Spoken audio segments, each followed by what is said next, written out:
Good evening, tributaries of Eden from Parshas Eikev. We are looking at the Chumash on page 984 and 985.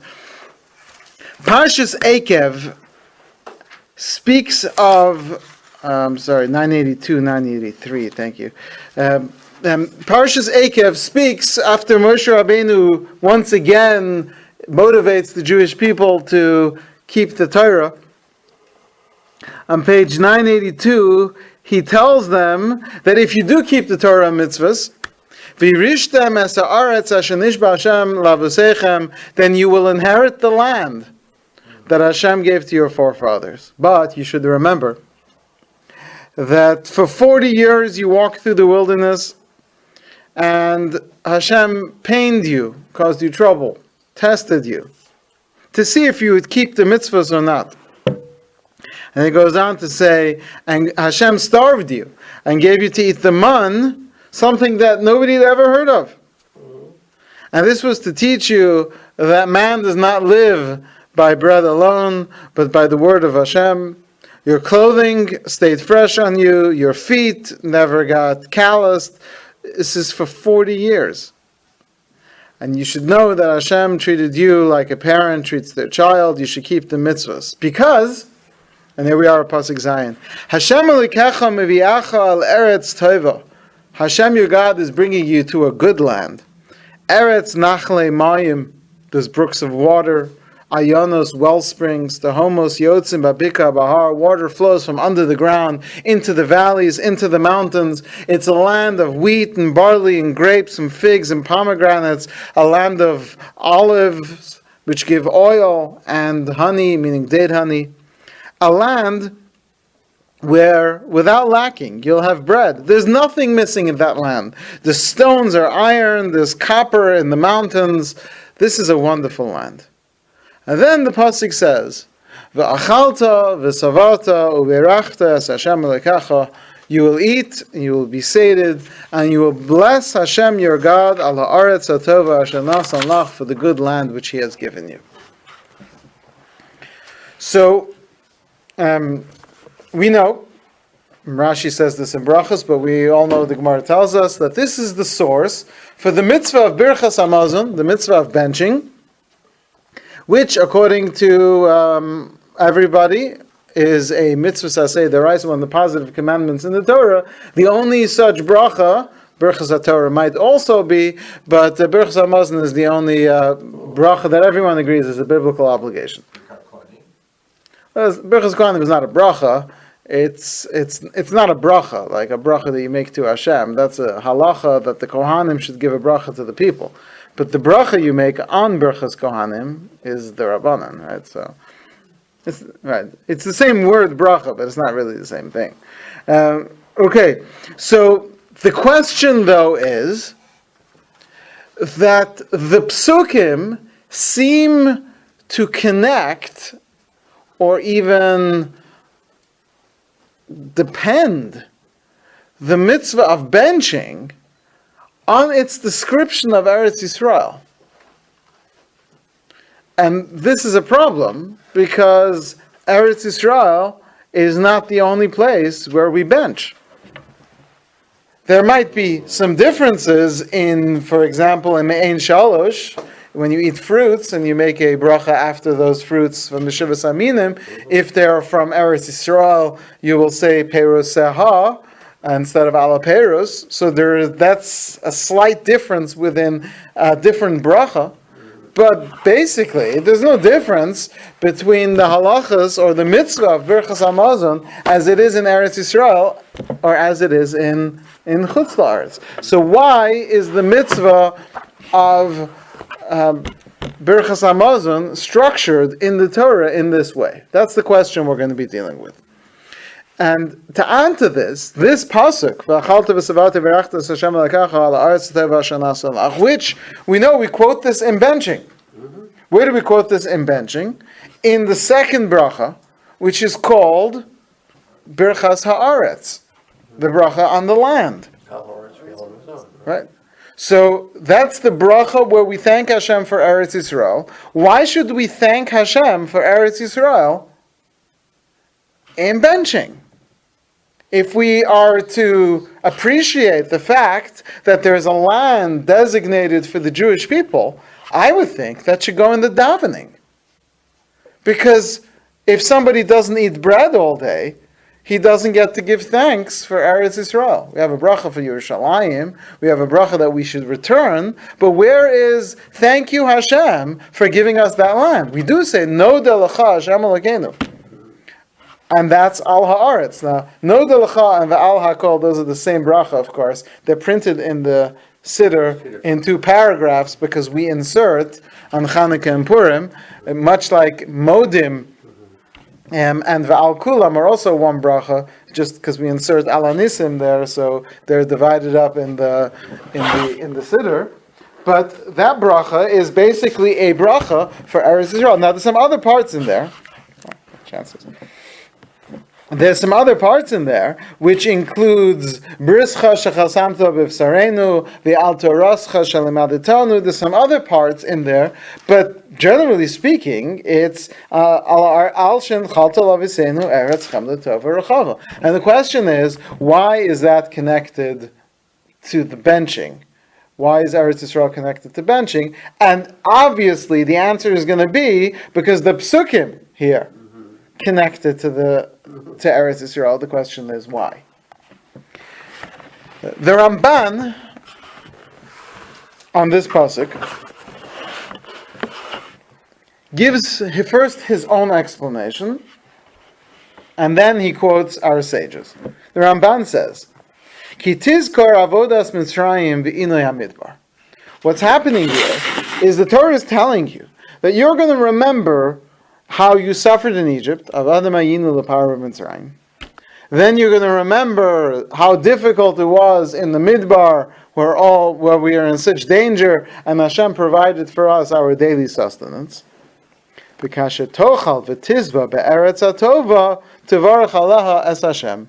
So when you eat and you're sated in the land that's good, you'll give blessings to Hashem.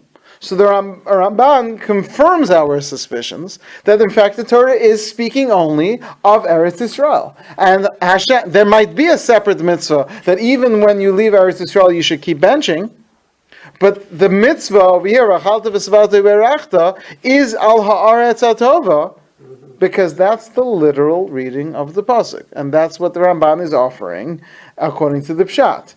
That the Torah is telling you that when you come into Eretz Yisrael and you don't have the troubles that you have in the Midbar, you'll be grateful and you'll give thanks for that. Now, it could be, once you leave Eretz Yisrael and you still have sustenance and you still have a parnasa, you should continue to make this bracha. But essentially, it was given to us as we enter into Eretz Yisrael. It's interesting because the Gemara says that they began reciting Birchas Hamazon when the man fell. That's when Moshe wrote the first bracha of Birchas Hamazon, and the Gemara says that when they came into Eretz Yisrael, Yeshua authored the second bracha of Birchas Hamazon. So, according to the Ramban, this is difficult because according to the Ramban, they should not have been making this bracha in the Midbar, because he's learning that the whole point of benching is that we are no longer in a place where we don't have. Okay. They don't eat bread in the Midbar. They didn't eat bread in the Midbar. So they had the man. So the man, you say motzi on man? So it's a very, very complicated discussion. What the bracha to make on before the man was. According to the Rama Mipano, they made a bracha hamotzi lechem min hashamayim. So it's a big discussion. However, the Rambam continues. He says this is not the opinion of our sages.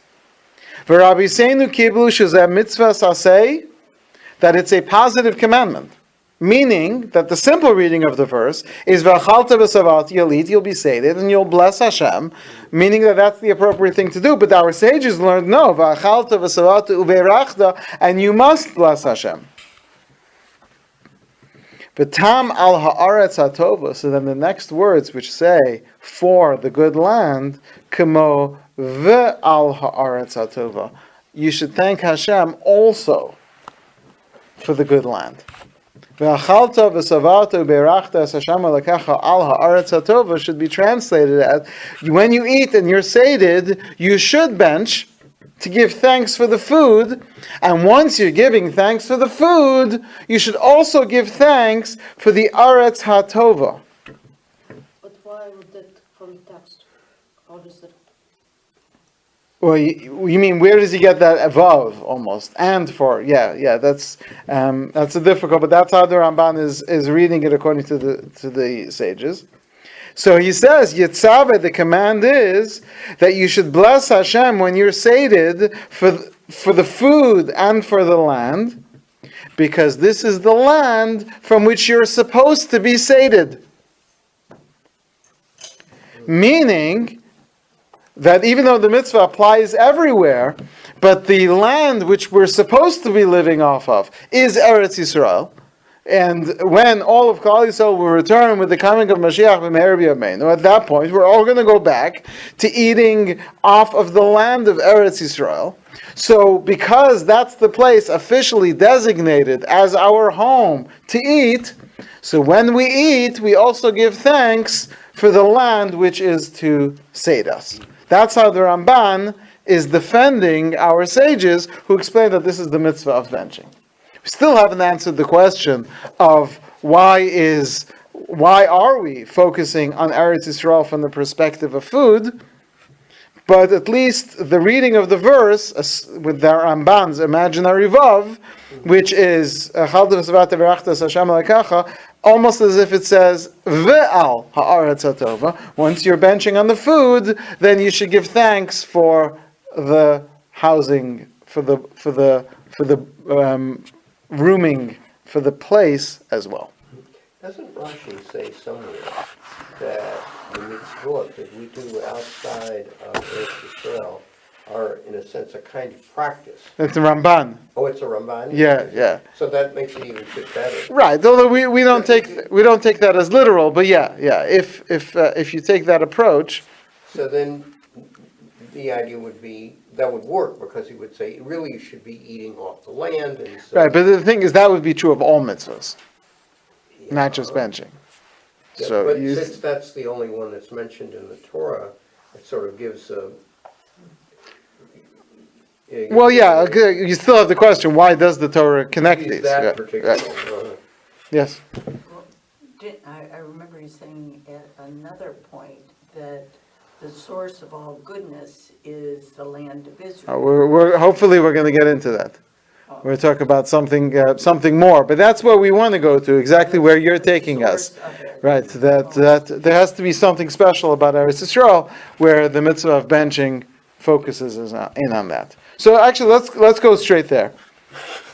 There is an essay, a drush, by the Sidura Shel Shabbos of Chaim Chernovitz, whose kever is in Tzfas.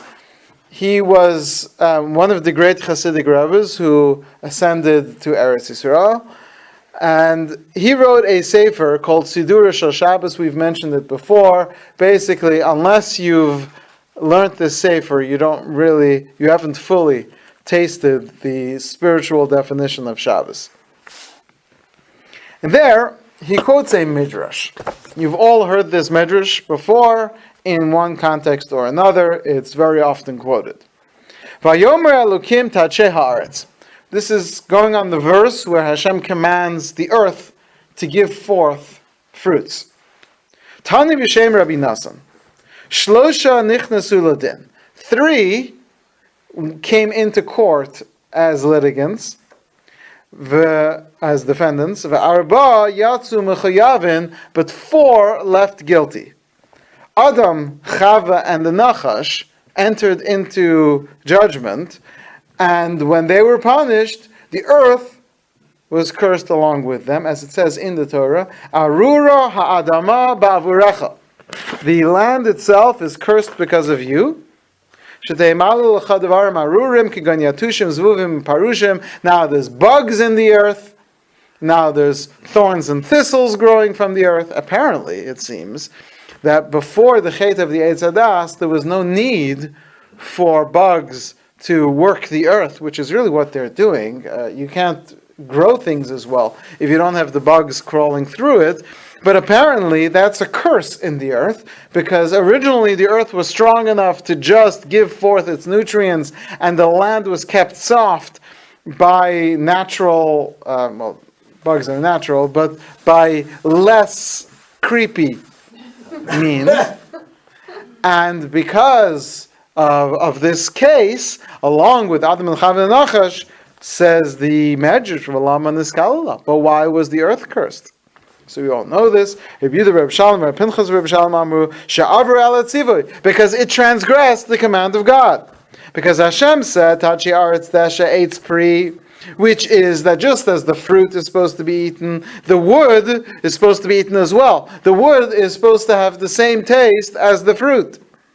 The earth did not do what it was commanded. It made trees which are inedible, and made the trees produce the fruit which are edible, and therefore the earth sinned, and its punishment was that it was cursed as well, that it would now, number one, be unable to produce what it needs to produce without the help of these billions and billions and billions and billions of bugs. What's the statistics? If you would take all the bugs in the world and put them on one side of the scale, they would outweigh human beings by how many times? Something incredible. Yeah, something incredible like that. Just the bugs. There's a lot of bugs. That's a punishment because the earth didn't do what it was supposed to do. Plus, it's got all the thorns and thistles and all these other things that it grows, the weeds, all these things. If anyone here has a green thumb at all, or worse yet, if you have a brown thumb, you know about this even better, that things just grow. They grow wild, and they grow and they're not supposed to grow. That's all a curse given to the earth. Isn't that more of a curse to man than it is to It is a curse to man, but the curse for man could have only affected man in a way where the earth itself wouldn't suffer or be diminished in its honor. And the channeling is obviously towards man, and that should be hard for man, but it's the earth itself which was... Mankind is kind of earth. It's one thing. Another thing is that it seems to be so directly related. I mean, man is supposed to work the earth, and here you get these bugs that are supposed to also work the earth. Yeah, that's interesting. It almost seems maybe like it might even be a certain undoing of the curse of man, because they have the bugs to help them, which is kind of strange, which is really bad, because if you think about the circle of life, as it ends up, those bugs end up eating the person later. But the earth, what does that mean? Earth didn't listen to God. Well, we talk about there's an angel who's in charge of the earth, and there's some kind of force there. It seems like it's some kind of it's a to me it sounds like it's a part of the creation that is over here. You know, God created the earth, and that kind of, once you say God created the earth, I already understand. Oh, He created the mankind as well. I mean, as opposed to heaven. And the earth didn't. Well, we're not talking about Bereshis bar lakim es hashamayim ve'es haaretz. There, aretz, it means the land, as in the planet Earth. We're talking about the Adamah, the actual dirt. Well, and you're right, man comes from that dirt. But that's true. But the focus here, though, is that certainly in this Medrash, they're seen as separate entities, and the earth is being punished separately. That's what the Medrash says. The question asks the Siddur Shel Shabbos, and all the commentaries on this Medrash ask this question. Well, then the earth should have been punished on day 3, when Mother Earth failed to produce the proper trees. Why is she not punished until after the Chet of the Eitz Hadas? That's the question, and all the commentaries ask it. Everyone has their own take, although all the takes are basically going to take the same direction, as we'll see soon. Yeah, can't you just say the kavod to the earth doesn't mean anything if there's no man to give that kavod? Right, but nevertheless, it broke the command. Yeah. Right? Okay. It's like, what they say with if you can't hear a tree fall or something, But, it falls. So what's right. that? Somebody cuts down a Does tree it in the truly forest, fall? does it Did like? it Right. say- If a man says something in the forest and his wife is not there to correct him, is he still wrong? Right? That's for sure, yes. Yeah. Now, it also seems that Nachash, once this whole thing happened, there is this reiteration of the connection to the earth. Yeah, absolutely, Now it absolutely. becomes The whole more- thing is so interconnected. The fact that he's now going to be eating dust and he lost his legs. Yeah, all of this is going to be. If we were learning Bereshis, we'd have to focus on this more. But absolutely, what's going on there? The fact that Adam and Adama, and even he's now going to eat Afar, and Hashem says to Adam, Afar Atav, El Afar Toshuv. It's all. Which is weird, and Chava kind of, you'd think the Chava is the earth. She's not. No, she's above the earth because she's not min Adama. She's May Ish. That's why she's called Isha. She's on a higher level of creation in terms of the source because she came from something more developed. Right, as the great sage of our generation, Shlomo Carlebach used to say that the reason why women have nicer voices than men is because men were created from the earth and women were created from tefillah. That's what he said. Okay. So, another question the Siddur Shel Shabbos deals with is the question which we asked earlier, which is why is the mitzvah of benching dependent on Eretz Yisrael? If it's not one of the mitzvahs which depends on Eretz Yisrael, because there are plenty of mitzvahs that you can only perform in Eretz Yisrael, Chala, Shemitah, Maser, right? Truma, Maser. There are mitzvahs atluyas ba'aretz, so why benching?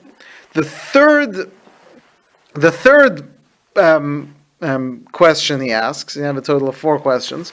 The third question he asks is, we use this expression in our prayers based on the pasuk in the Navi that we should be zocha to the day when umala haaretz deya es Hashem kamayim liyam mechasim. That the world should be filled with knowledge of Hashem like the water covers the sea. And we don't usually find the term umala haaretz, like the world, the earth itself will be filled with knowledge. Usually we talk about the inhabitants of the earth, or a way where the verse here, it sounds like kamayim liyam, like the water covers the sea. So why does that pasuk use the word aretz? And the fourth question he asks is this Mishnah in Pirkei Avos, which tells us, kachi darka shel Torah. This is the way, if someone really wants to be connected to Torah. Here's what you have to do. The Mishnah gives us a recipe, a very difficult recipe. Kachi darka shel Torah, this is the way of the Torah. Pas b'melach tochel. You eat bread with some salt. Umayim b'meshura tishta. You drink a little measure of water. Val aretz tishan. You got to sleep on the floor. V'chaye tzar tichya. And you have to live a life of difficulty. Ubatorah ata amel. And you put all your toiling in Torah. Amel. Toil. Imata osekein, if you do this, ashrecha v'tov lach. What do we say? Ashrecha ba'olam hazeh, it'll be good for you in this world, v'tov lach la'olam haba, good for you in the next world. And everyone asks this question, what do you mean it'll be good for you in this world? You just said, v'chaye tsar tichya. You live a life of pain. Tsar. Tsar means difficult pain. So everybody is already living a life of pain. So what's this guy going to do? One who wants to merit to achieve Torah has to really live a life of pain.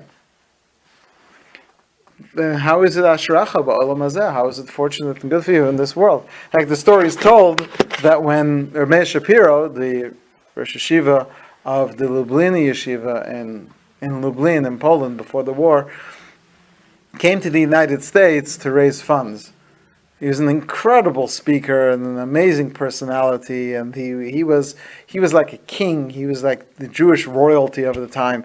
So there's a lot of stories.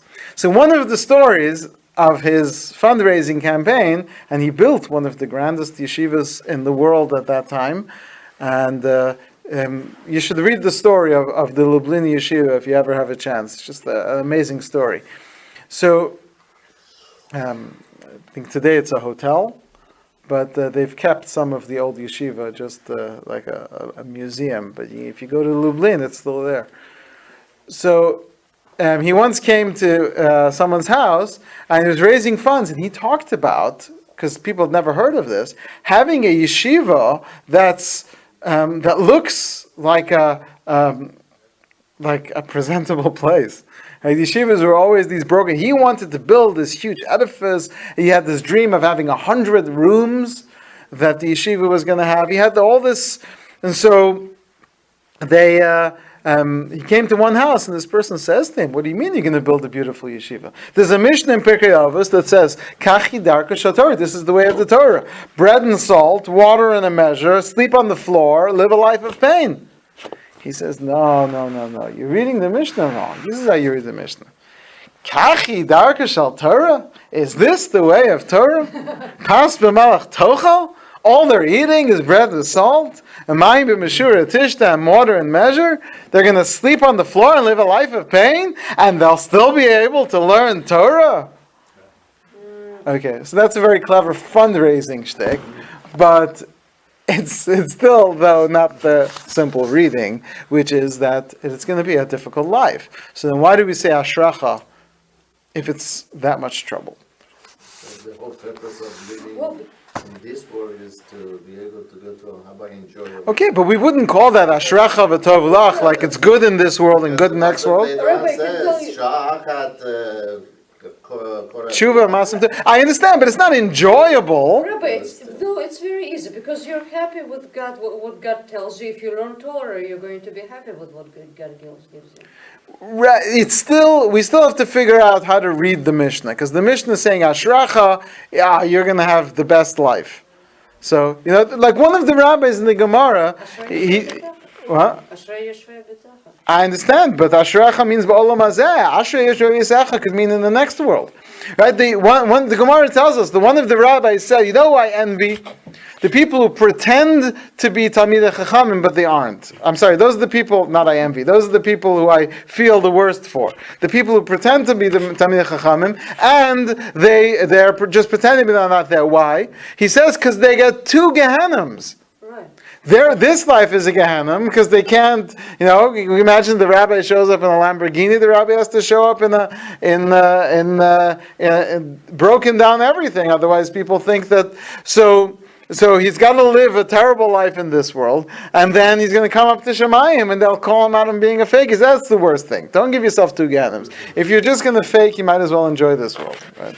But actually, this is exactly what I'm saying, because the person who this is he is actually enjoying all this. Yeah, but what's the Mishnah saying? That's the question. What's the Mishnah saying? Because the Mishnah is saying ashracha v'tov lach, it will be good for you. So what does that mean? It will be good for you, which sounds like a whole nother level, right? That actually in the same way it'll be good for you. All right, that's okay.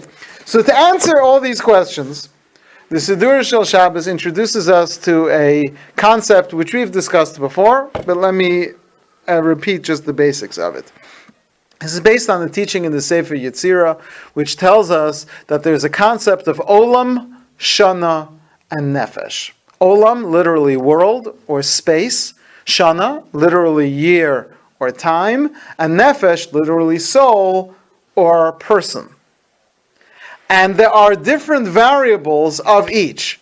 There's different variables of space, there's different levels of time, and there's different levels of person. So let's take, for example, the holiest person amongst the Jewish people is the Kohen Gadol, who goes into the holiest place called the Kodesh Kadashim. On which day? On the holiest day of the year, on Yom Kippur. So that's the holiest of the Holy of Holy in Olam, Shana, and Nefesh, on all three variables. The same thing would be if you have the Kohen Gadol going into the bathroom, right? That would be the holiest person going into the lowest place, and so forth. All those are the three variables at any point in time that you can define the holiness of something: the person who's in question, the place, and the time. In the same way that all three are interlocked, we know that the earth itself can be seen as a kind of strange person. Now, not taking the same shape as a person, because the earth is a sphere. Well, it's flat, but the earth is flat according to Einstein, but it still feels to us like a sphere. And it is going to have body parts where you'll have Mitzrayim referred to by Yosef as the Ervas Haaretz. So usually it means the nakedness of the land, or the abomination of the land, or the immorality. But the Holy Sfarim say no, it means literally the Erva. That is the dirtiest place on the earth, and so that would be equivalent of the private area within a person, which is considered to be the most tamei place. Wait, I'm sorry, what did Yosef say is Arva? Ervas Mitzrayim. Oh, Mitzrayim. Right, Is Mitzrayim. that only for then? Because the Did he United say States that? won it over one of them. No, the United States might be. There's plenty of other. Right? Someone's got to be that space between the toes, which might be just as bad. So I don't know. And someone who would know the secrets of these things would be able to point to different countries and say that country is the eyes of the world, that country is the mouth of the world, and that country is the armpit of the world, and so on and so forth. In the same way, time, or the calendar, also is structured this way. Rosh Hashanah is called Rosh Hashanah because it's the head. Not just because it's the beginning, but it's actually the head. And Yom Kippur is considered the heart, the lave, which is really the mind or the emotion. When we talk about heart, we don't just mean the muscle, but the muscle is associated on a spiritual realm with the mind or the emotional feeling. While Rosh Hashanah is the brain, which is the intellectual aspect of the year, Yom Kippur is the heart or the emotional aspect of the year. That's why Yom Kippur, Rosh Hashanah, is a day of judgment, which is calculation, very cerebral, while Yom Kippur is a day of atonement and forgiveness, much more emotional. Says the Siddur Shel Shabbos that Eretz Yisrael is the lave of the earth. Eretz Yisrael is the emotional mind of the earth. And just like Yom Kippur is the holiest day, and Eretz Yisrael is the holiest place because it is the source for spirituality and emotions for the world. For the whole world. For the whole world. So it's the brain and... Well, it's the mind, but it's the emotional aspect, the heart. Not so much the intellect or the brain, and he doesn't tell us if that's the case, then where would the intellect be? Yeah. Maybe the Sinai Peninsula, where the Torah was given, maybe that's why Har Sinai is outside. I don't want to venture to guess. Maybe it's... The teacher yeshivas. yeah, maybe it's where the yeshiva in Volozhin is, I don't know. But that... I would say Sinai Peninsula is probably a better guess. But Eretz Yisrael is the lave. He says that's why Eretz Yisrael has greater kedusha than the rest of the world, which is why the earth itself of Eretz Yisrael is holy. From that earth, you can give tevuah, grain, and offer it up as an offering to Hashem. The Shtei Alechem, the Korban Omer, the Bikurim, the Truma, the Meiser, the Shemitah, which is to Hashem, because that's the land which the land itself is an aspect of Kedusha, as it is the holiest part of the world, because it is the source for spiritual life for the rest of the world. which is a little different than the way we said it before, but that's basically where you were going. In this case, we think that if there is a hierarchy, what's the hierarchy, the Rosh or the Lev? Because I thought that one corresponds to Neshama and the other to Ruach. And the Well, we're going now according to the approach that, again, when we talk about the Lev, we mean the seat of emotion. So that's Yom Kippur. Yom Kippur is holier than Rosh Hashanah. Rosh Hashanah has certain things that makes it higher than Yom Kippur. It's earlier in the year, but Yom Kippur is the Yom HaKadosh, not Rosh Hashanah. So whatever Rosh Hashanah is to Yom Kippur, that's what the Rosh is going to be to the Lev. But then we're also supposed to act with our minds, not with our emotions. I'm not sure what you mean. No, it's our emotions that should be driving us. We're just supposed to use our mind to decide and figure out the emotions we're supposed to have. So you're supposed to calculate what I should be feeling. But you have to act through the feelings, not through the calculations. Okay. Right? So it's the feelings that are really the spirituality. If you figure out you believe in God, and God is watching you, and therefore because of this, I need to be studying Torah right now, or davening. If you just go straight and daven based on that intellectual thought, and you haven't turned the whole thing into ava and yira, into love and fear, which are in the emotional mind, then you've skipped the step. Well, here you go. I'm using my mind then to elevate my heart. Right, we're looking at it right now from the perspective of you're using your mind to allow your heart to know what to do. But it's still you and your emotions lifting you up. And it's the same thing with Rosh Hashanah and Yom Kippur, which is that Rosh Hashanah is where I make the calculations, but on Yom Kippur is when I do the Teshuvah, and Yom Kippur is still considered holier. So in the world of Kedusha, even if Rosh Hashanah is higher up, Yom Kippur is holier. So he says this is why Eretz Yisrael has, if you look later in the Parsha, I'll just quote the pasuk outside. He says, the land which you, ki aretz asher tavasham l'rishta, the land which you're coming to, is not like Eretz Mitzrayim that you left, where you plant your seeds and then you have to irrigate the land with your feet. The land which you are going lives by the rain, and therefore you have to rely on God. And the pasuk uses this interesting term. Eretz asher Hashem lekacha doresh oso tamid. It's a place that God is always seeking out. Einei Hashem lekacha ba mereishis hashana ad acharis shana. The eyes of Hashem, which means the hashgacha of Hashem, is over the land from the beginning of the year to the end of the year. It is the land where HaKadosh Baruch Hu has hashgacha pratis, gives it specific watchfulness, divine providence, because that's the land that Hashem directly takes care of, while all the other lands are given over to angels and to ministers to run.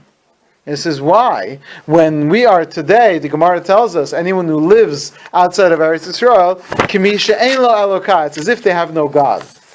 Very strong terms. So, says when the commentaries explains, what that means is, because right now, any parnasa you get, any food you get, anything which you get from this land goes through, basically, the angelic power that runs this country. You call him Uncle Sam? Right? So Uncle Sam is the angel through which the world, this country, received its sustenance. Some other country has some other angel. And so it's like you're not really connected to God. Okay, now let's bring it back to the place we've been discussing for a number of weeks now. We are here in this world to fix the world. To fix the world by elevating the world. So we've been talking for a number of weeks about the holy sparks that are dispersed throughout the world. When you do a good job of elevating those sparks, it lifts not only the sparks up, but it lifts you up. When you make a bracha on a food and you find the kedusha that's in that food and you elevate it through the proper bracha and the right kavana and all the intentions and the yichudim and all the great thoughts that you have, and then when you use that energy to serve Hashem and to do mitzvos and you elevate not just the sparks that are there, but you yourself are elevated and come closer to Hashem. But that's only if you do the right thing with your food. If you overcome the physical aspect of food, if you don't just eat food because you're indulgent and you want to enjoy yourself, or you want to stuff your face, or you want to cope with a long day, if that's not what you're doing with your food, but your food becomes an avoda, so then it elevates you. But if it isn't that way, if you eat because of physicality, not only do you not elevate those sparks, not only do you not lift yourself up, but you actually drag yourself down deeper into the realm of physicality. There was once a great rabbi who was asked about a certain person who was presenting themselves as a big makubal, a very holy person, and this person was going around collecting funds, and they weren't sure about him, whether he was real or fake. So he said, I'd like to come visit him. Let me know when he eats. And he watched him eat. And from watching him eat, he said that this person is not a real holy person. He's not a tzaddik. Because a true tzaddik doesn't have a focus on the physical when he eats. It's all spiritual accomplishment. However, there's a big problem. Because food tastes really good. And food helps us cope with the difficulties of this world. Food keeps us busy. We have so many reasons for eating food for physical purposes. It's really hard to only eat for spiritual purposes. You want to know why? Because food is as physical as it gets. There's so much physicality compared to the spirituality which is within it, that it's hard not to be overcome by the physical. But that's true in Chutz La'aretz.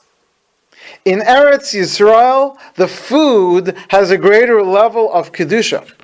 In Eretz Yisrael, the fruit itself contains a greater level of holiness, and it is easier. If you eat food from Eretz Yisrael, it is easier to be spiritually elevated. Now, it doesn't mean that you should run to the market and buy Eretz Yisrael food. I mean, it does mean that.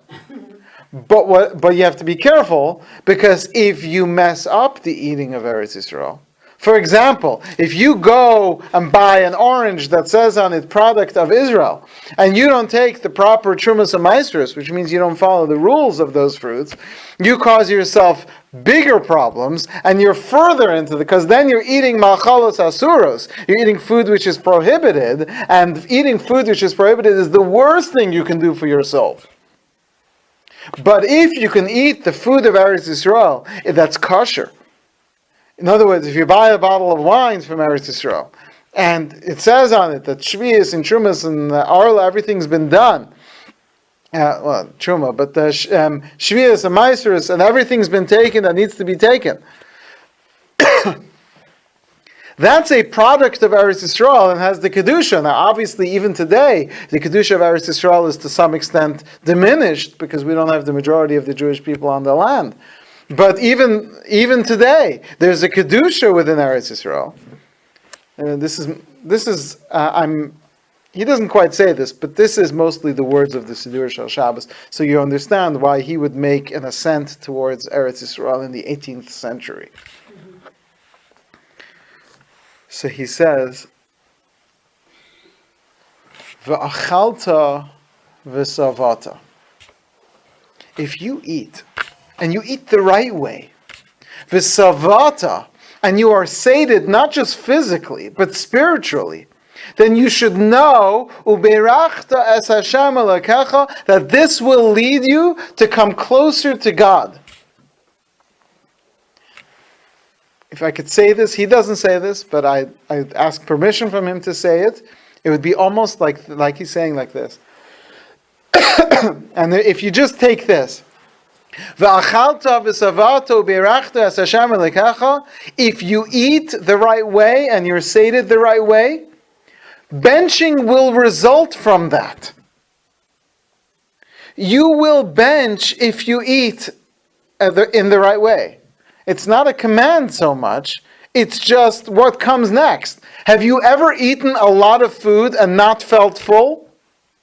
If you eat a lot of food, v'savata, v'achalta, if someone hands you 500 grapes, after how many would you be too full to eat? What's the record for grapes? The world record? 40 hot dogs. If someone hands you 40 hot dogs, there is no way that you can eat 40 hot dogs or 50 ounce steak or whatever they do these contests. You can't eat that and not be full.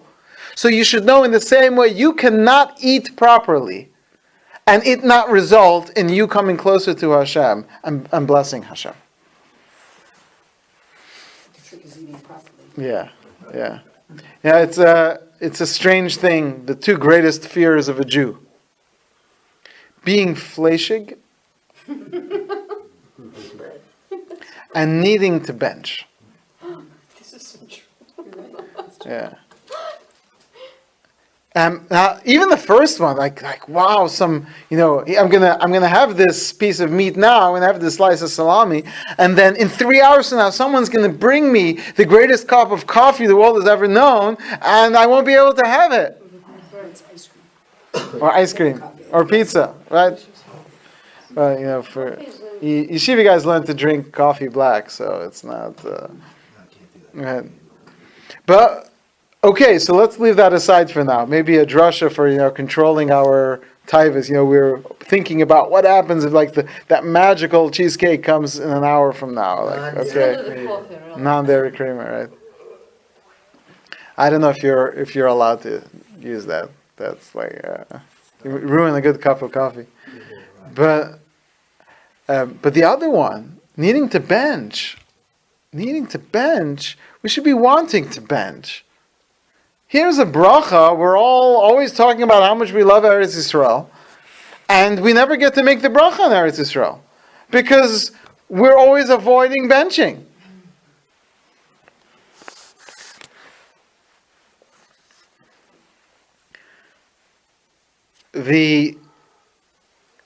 All the evil, all the troubles that are in the world, all the darkness, all the evil that we have to exorcise, and by that I mean not exercise, but that we have to remove from the world, is all a result, as we said at the beginning of this series, everything goes back to the Garden of Eden.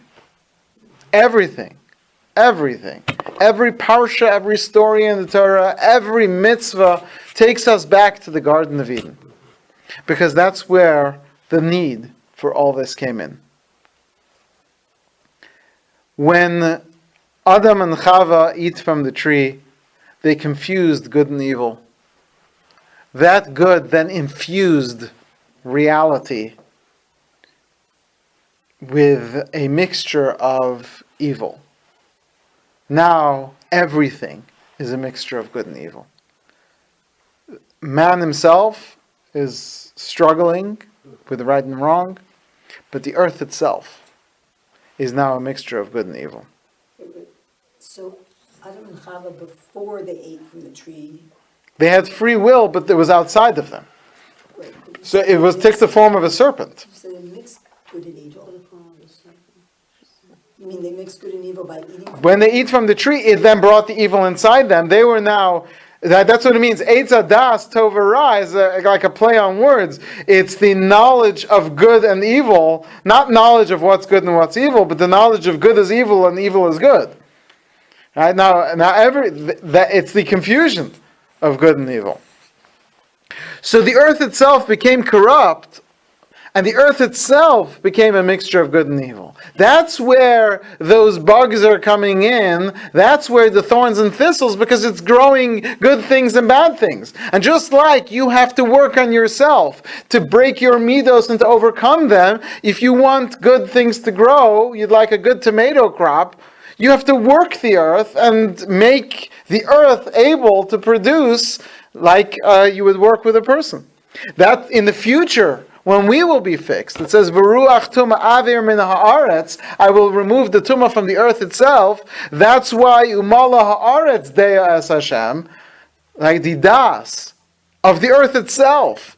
Umala haaretz, the earth itself, the whole physical world itself will be fixed. So he says, the Mishnah in Perkei Avos is saying, "Kachi darka shel Torah v'chaye tzar tichya," doesn't mean that you're living a life of suffering. It means you're not living a physical gashmias life. But your life is about the focus on the spiritual. That will actually make it that you will enjoy that as much as you would enjoy what you call the Tov Olam Hazeh. We're just not doing, it's not just we're satisfied with our portion, but that will feel, you'll have just as much enjoyment from that as you will from what you're enjoying right now when you're confused with your good and evil. Right now you think that unhealthy food is good for you. So if you have too much chocolate, it tastes good. But someone who is in charge of themselves actually feels the pain and the suffering of the fact that they're having more chocolate than they need to. And it's hard to say that, and I apologize to all the chocolate in the world. I don't mean it that way, and please don't abandon me. But that's what we're saying. Okay, so if we try to put this in very quickly. Food doesn't need flavor. You would eat it anyway. The fact that food has flavor is a gift from Hashem. Says the Siddur Shabbos, there must be a source for this somewhere, that the flavor of a food is a representation of the spirituality within that food. Which is why we're told that when the Beis Hamikdash was destroyed, there were different things that happened. One of the stages of the exile was that the fruit of Eretz Yisrael lost its potency. I'm going to use that word potency, but the power and the strength of it, and the flavorfulness. We can't even imagine it, because our best fruits would be bland and taste like cardboard compared to Eretz Yisrael, when the fruits, and I don't just mean in sweetness, because maybe too sweet is difficult too, but just bursting with flavor. Because the taste is a representation of the spirituality of that thing.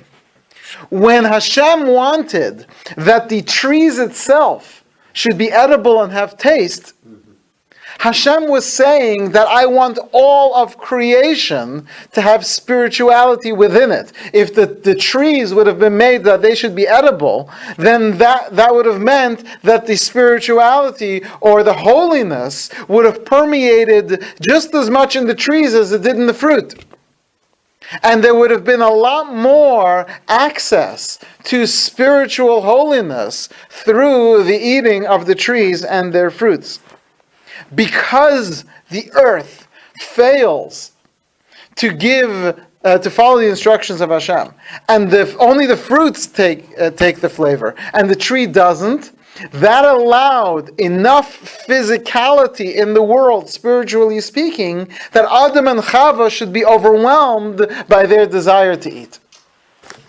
That's what he says. Because it's the Eitz Hadas. She saw the tree, it says. She saw that the tree was good, meaning that the physicality of the trunk of the tree dragged Adam and Chava down to a certain extent. Again, still free will, but because the earth failed to properly set up the world, the earth itself was dragged down into a greater level of focus on the physical. Again, we're still on the physical. That physical brought Adam and Chava a greater connection to physicality, and that greater connection to physicality would allow them to fall for the temptation of the serpent, thereby dragging the world even further down.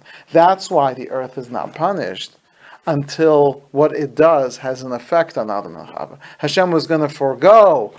Okay, so we'll get the spirituality from the fruit. But once Adam and Chava sinned, and Hashem knew that it was in part because the earth itself had allowed too much physicality to overwhelm the world of food, that now the earth itself is now going to struggle with bugs and thorns as a way for the world. And we as human beings have to work with those bugs and thorns. And when you work with bugs and thorns, you're working with the bugs and thorns which are within you. He adds to this one final point. He says that this is only true during the week. On Shabbos, the entire world is fixed. One of the 39 malachos that you're not allowed to do on Shabbos is borer. You ever wonder, why does God care if I peel off the bad lettuce leaf from the lettuce? Right, I've got a salad, and there's one leaf that turned brown. I pull that out, and I get the death penalty. So you think like that because you don't know the reason for mitzvahs, but we know the reason. It's because on Shabbos we don't choose the bad from the good, because on Shabbos we don't remove evil from the world, because on Shabbos everything is good. You can take the good and the bad because you're not choosing, you're just taking what you want. But to take the bad from the good, that would mean that you're doing a fixing. We don't fix the world on Shabbos, it's already fixed. It's blasphemy to take a bad lettuce out of the salad. And once you know, it makes so much sense. But that's the spiritual aspect of the malacha of borer, because on Shabbos, the world is fixed, which is why the holy books tell us. No, I was just thinking that this is kind of makes sense, because you already said the brocha, Asher bara Elokim la'asot, which kind of talks about perfection. Right, everything is perfect. Right, and so it's not just, you're not just picking a leaf. You're denying that the greatness of Shabbos. So that's why on Shabbos, I talked before about how when you eat, you have to eat for the right reason, with the right intentions, with the yichudim and the kavanos and the tzirufim and the gematrias of all your foods and all that. Right, that you have to intend all that. That's only true during the week. On Shabbos, all you have to do is v'achalta v'savata v'berachtas Hashem elakacha, because Shabbos is when the whole world is elevated to kedusha.